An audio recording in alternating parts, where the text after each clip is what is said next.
नाज़रीन, आईजी सिंध ऐं सखर पुलिस सालेपर जे इलाइक़े संगरार मां मुबैना तौर अगवा थियल नीगरी प्रिया कुमारी बाबति इतला ॾींदड़ शख़्स लाइ 50 लख रुपयनि ॾियण जो ऐलान कयो आहे। नीगरी प्रिया कुमारी 19 अगस्त ते पुरस्राद नमूने गुम थी वई हुई। चीफ जस्टिस पारां नोटिस वठण बावजूद नीगरी बाज़ियाब न थी सघी आहे। आईजी सिंध ऐं सखर पुलिस सालेपर जे इलाइक़े संगरार मां मुबैना अगवा थियल नीगरी प्रिया कुमारी बाबति इतला ॾींदड़ शख़्स लाइ 50 लख रुपयनि जो ऐलान कयो आहे। नीगरी प्रिया कुमारी 19 अगस्त ते पुरस्कार नमूने गुम थी वई। चीफ जस्टिस पारां नोटिस वठण बावजूद नीगरी बाज़ियाब न थी सघी आहे।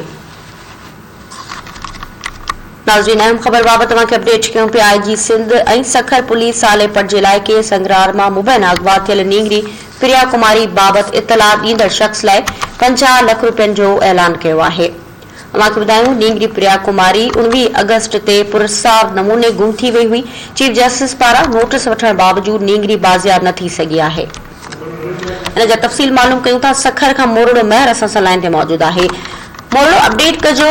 आईजी सिंध ऐं सखर पुलिस पारां इतला ॾींदड़ खे 50 लख रुपयनि जो ॾियण जो ऐलान कयो वियो आहे। अपडेट कजो, पुलिस इन बाबति कहिड़ी ब्रीफिंग ॾिनी आहे, छो हिन वक़्त ताईं नीगरी बाज़ियाब न थी सघी आहे? जी बिल्कुल, संगरार मां मुबैना तौर ते अगवा थी वियल नीगरी प्रिया कुमारी बाबति आईजी सिंध ऐं सखर पुलिस इतला ॾींदड़ शख़्स लाइ 50 लख रुपयनि जो ऐलान किया वियो आहे। सालियापर जे इलाइक़े संगरार मां 19 अगस्त ते घर जे ॿाहिरां जेको आहे मुबैना तौर ते गुम थी वियल प्रिया कुमारीअ खे जेको आहे सखर पुलिस हिन महिल ताईं बाज़ियाब नाहे करे सघी।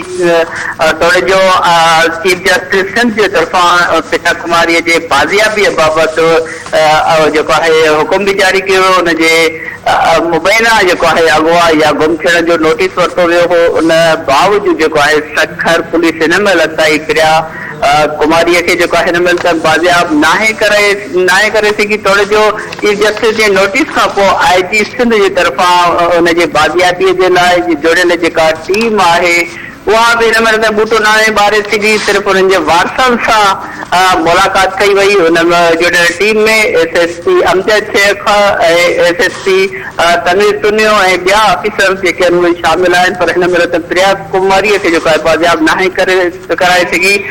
पुलिस